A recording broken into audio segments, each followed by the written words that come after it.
On May 28, 1940, in the Reich Air Ministry in Berlin, Reich Marshal Hermann Göring reviewed an intelligence report with open scorn. The document detailed a startling request by President Roosevelt to the U.S. Congress for a massive expansion of aircraft manufacturing. The target was a production capacity of 50,000 planes per year.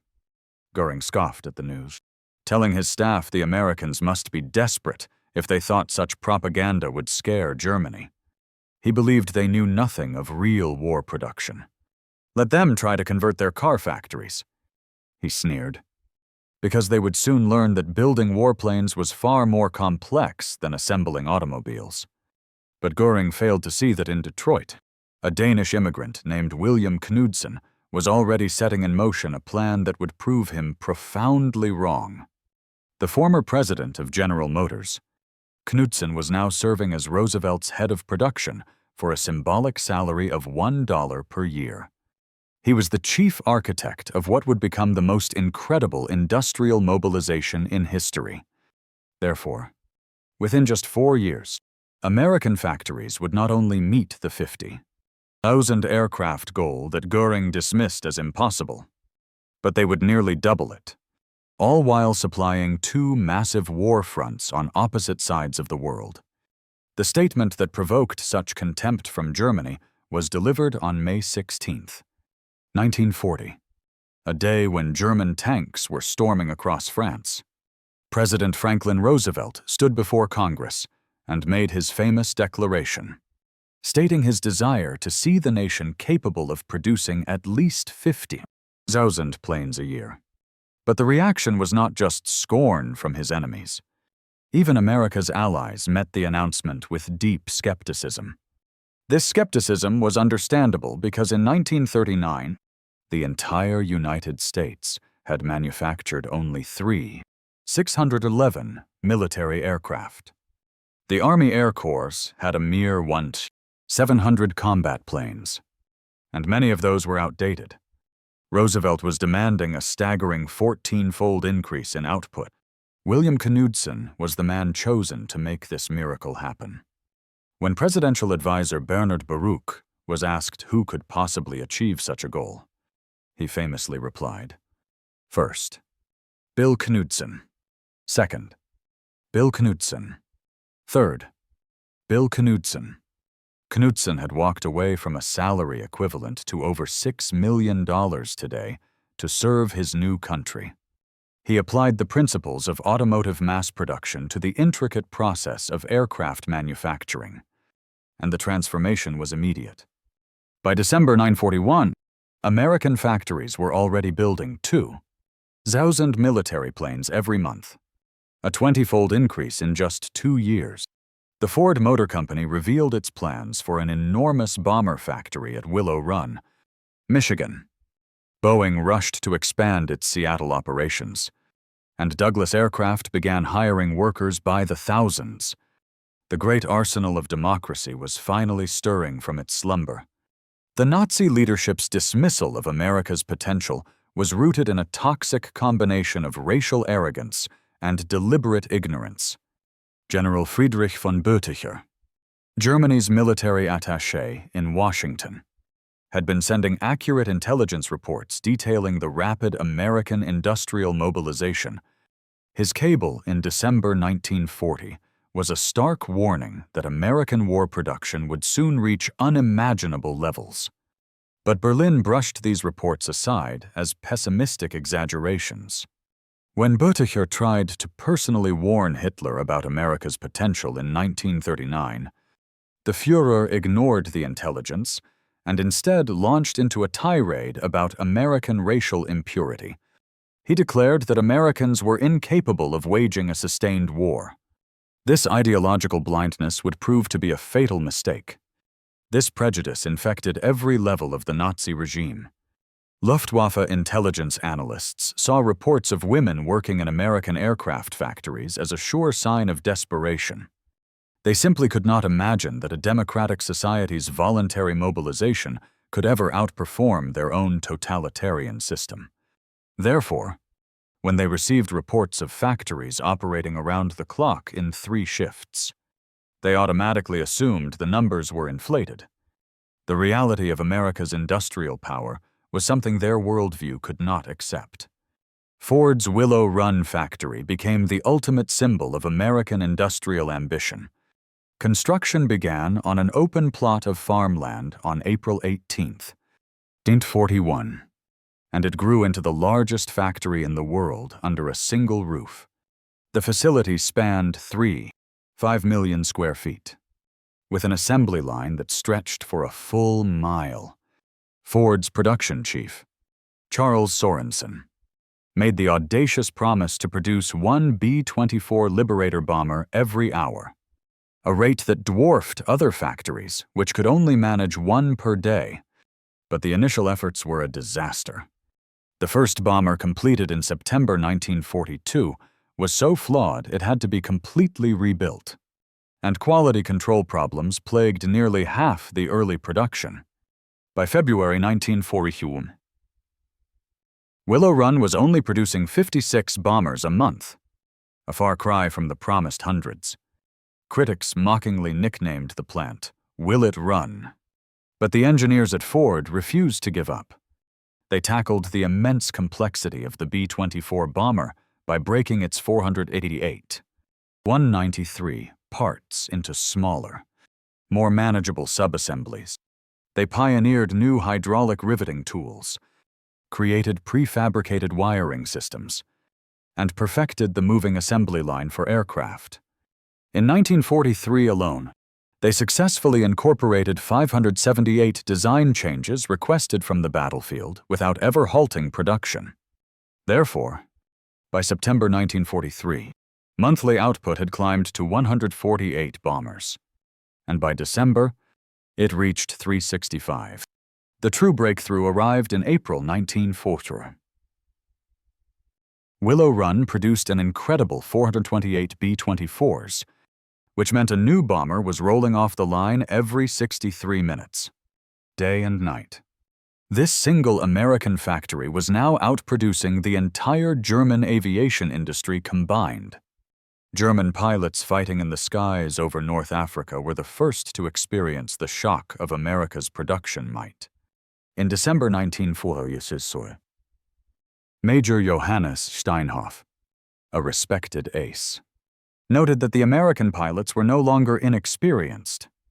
But what he found most disturbing was that there were simply more of them every single day. This alarming realization only grew throughout 1943.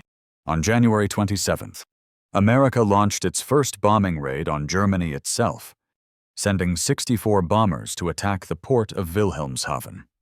By October, during a costly raid on Schweinfurt known as Black Thursday, the Americans could suffer the loss of 60 B-17 bombers and have every single one replaced within 2 weeks.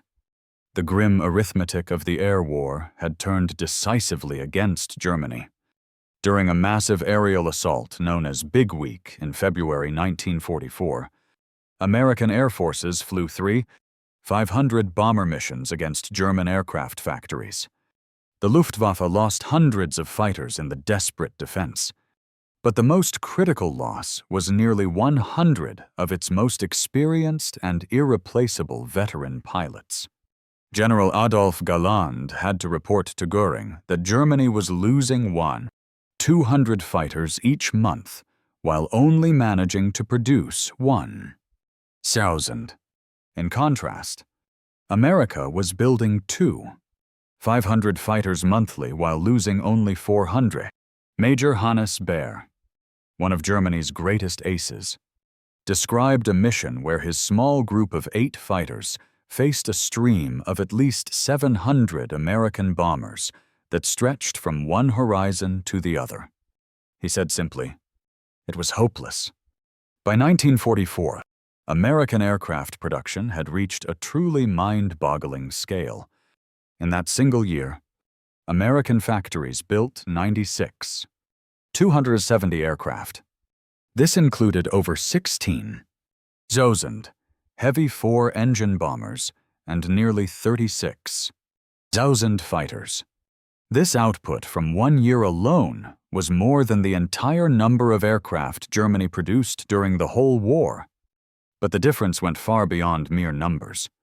Each American bomber was a flying fortress, bristling with 13 heavy machine guns and thousands of bullets. German fighters, on the other hand, were often sent into battle with only partial ammunition loads due to shortages. American bombers were equipped with advanced powered gun turrets and sophisticated navigation systems, while many German fighters lacked even basic functioning radios.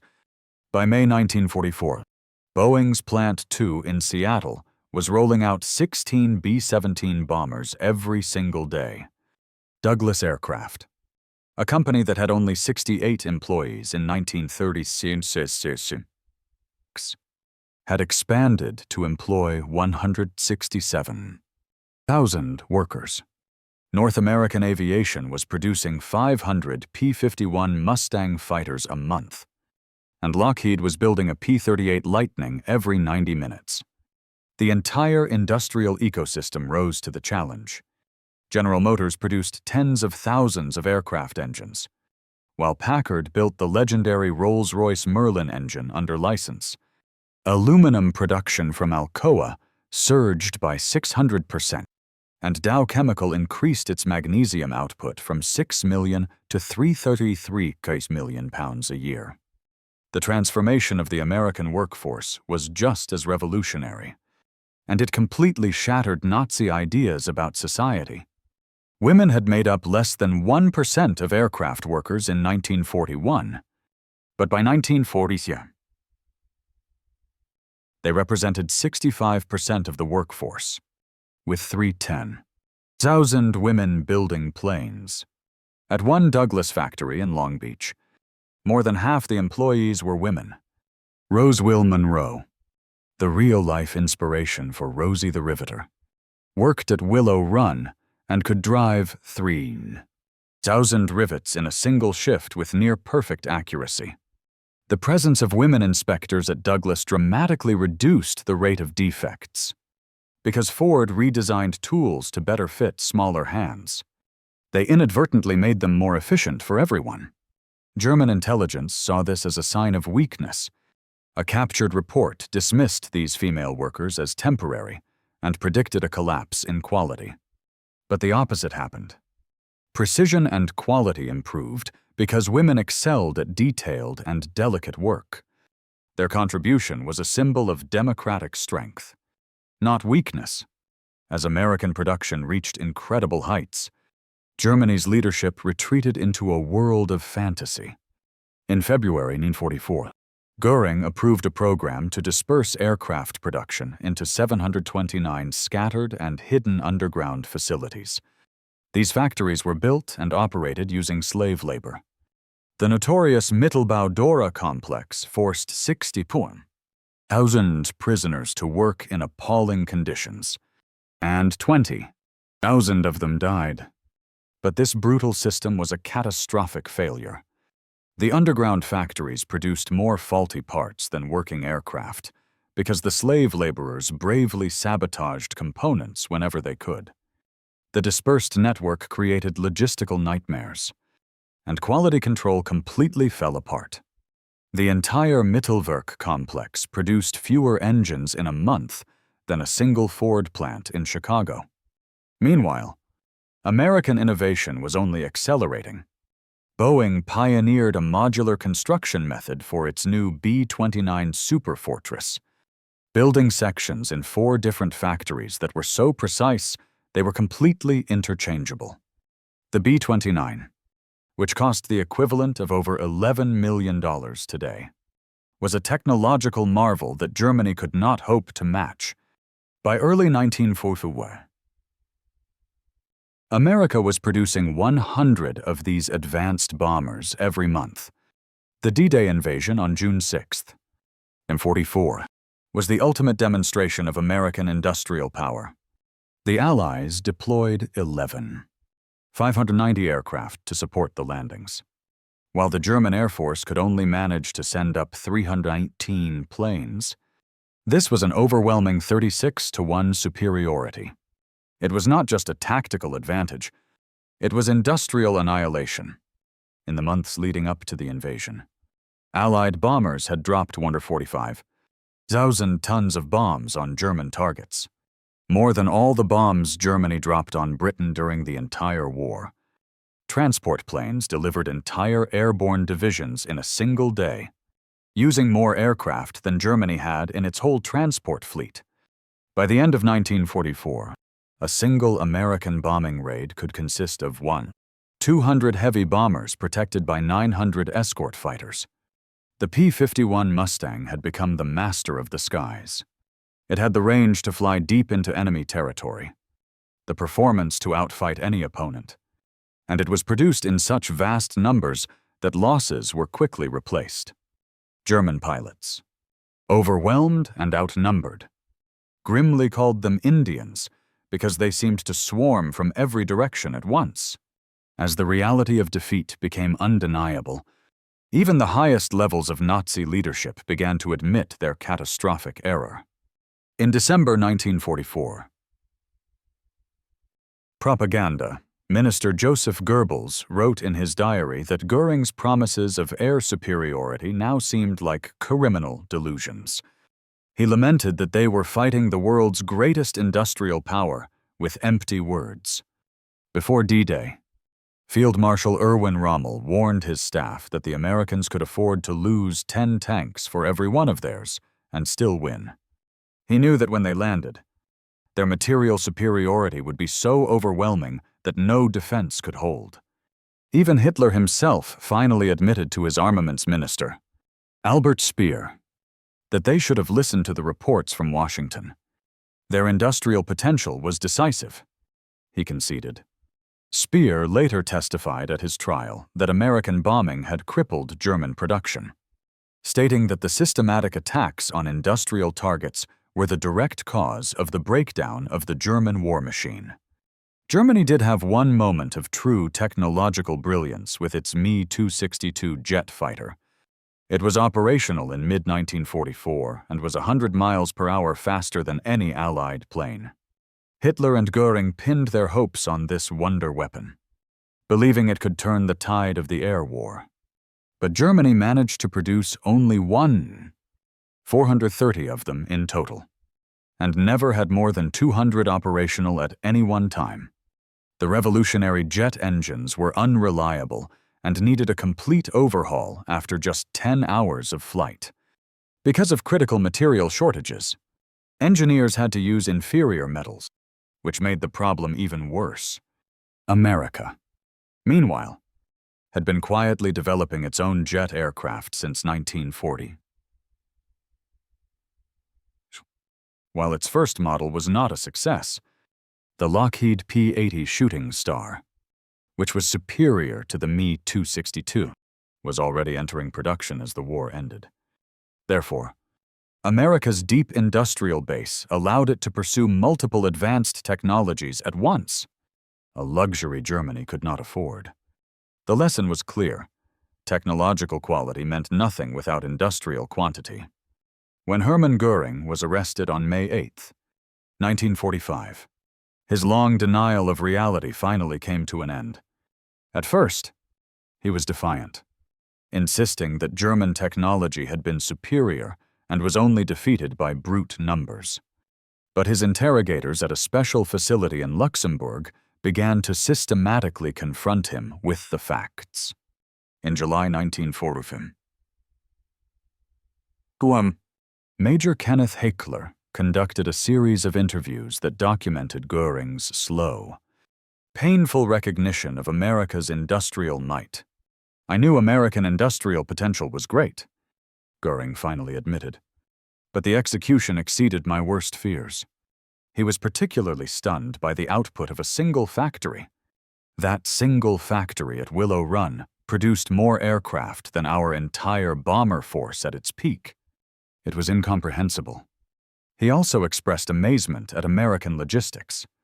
He could not understand how the United States could supply massive armies across 2 different oceans while still maintaining full production at home.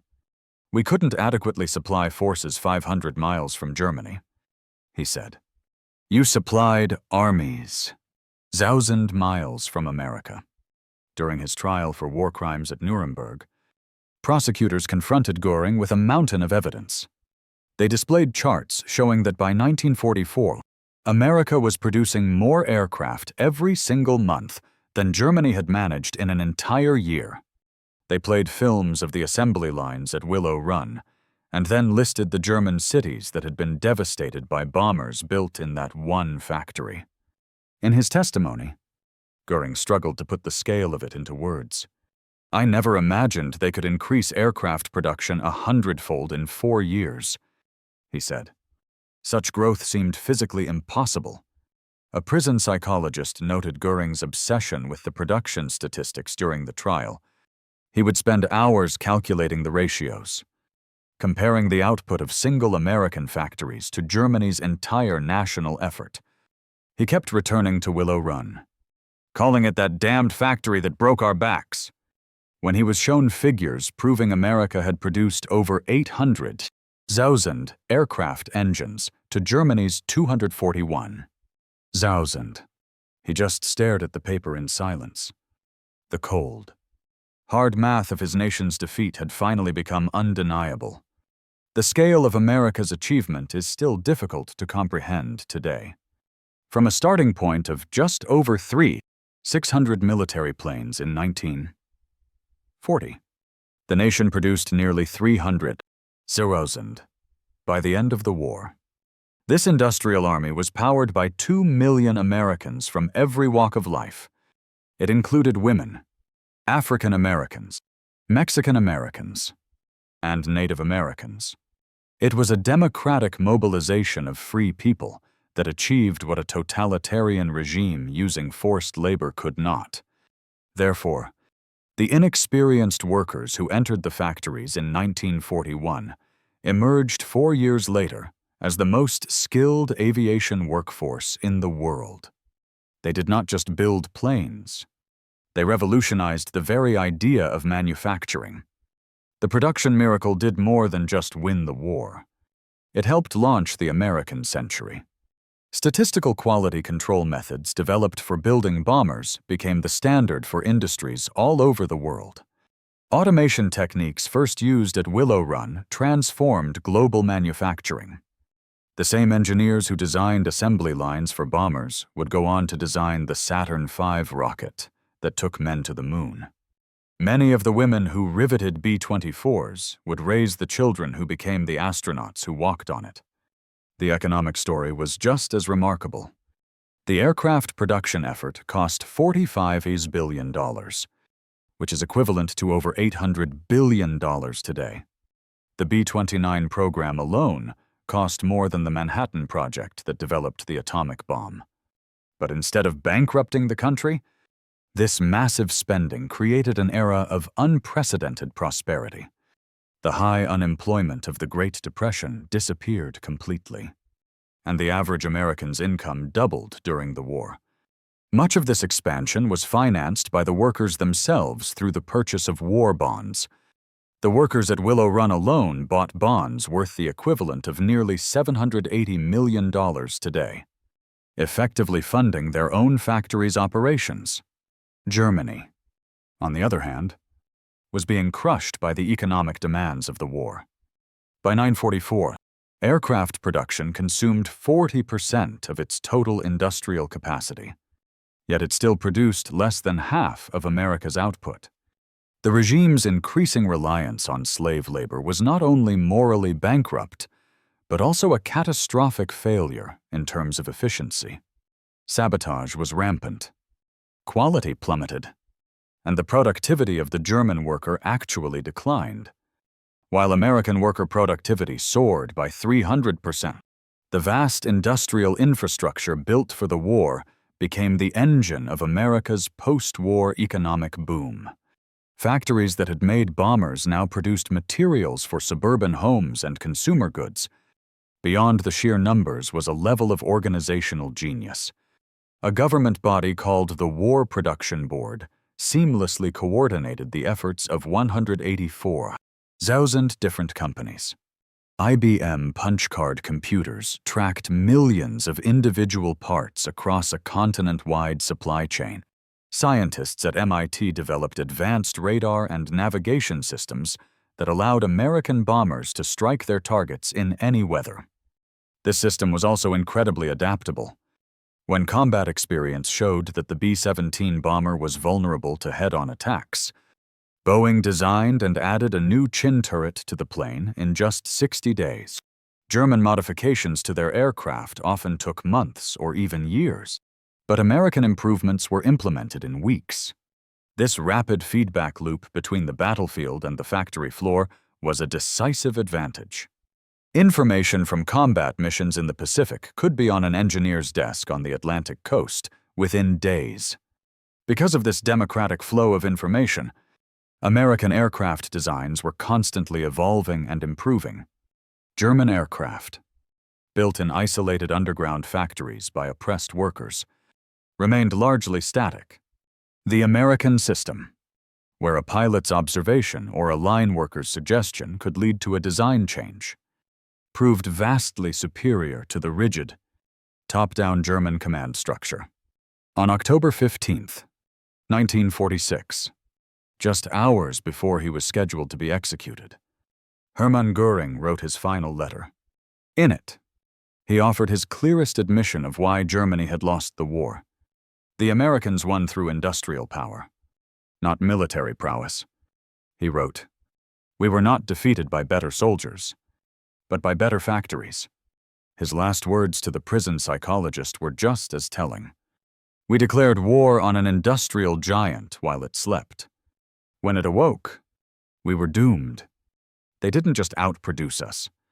They revolutionized production itself." Göring took his own life that night, but his final words serve as history's judgment on the production war. The man who had once laughed at America's capabilities died, knowing that a single American factory had produced more bombers than his entire Air Force had during its existence. Military historians widely agree that America's production achievement was the single most decisive factor in the Allied victory. Without that overwhelming material advantage, the D-Day invasion would have been impossible, and the long, bloody wars in Europe and the Pacific would have been unwinnable, as one leading historian of the air war concluded. The outcome was determined not by tactical brilliance, but by the sheer weight of material. The Allies won because they buried their enemies under an avalanche of production. The numbers are absolute proof of this. By 1944, America alone was producing more military aircraft than all other countries in the world, both Axis and Allied, combined. This was not a narrow advantage. It was total dominance. Yet the true significance of the production miracle was not just about military victory.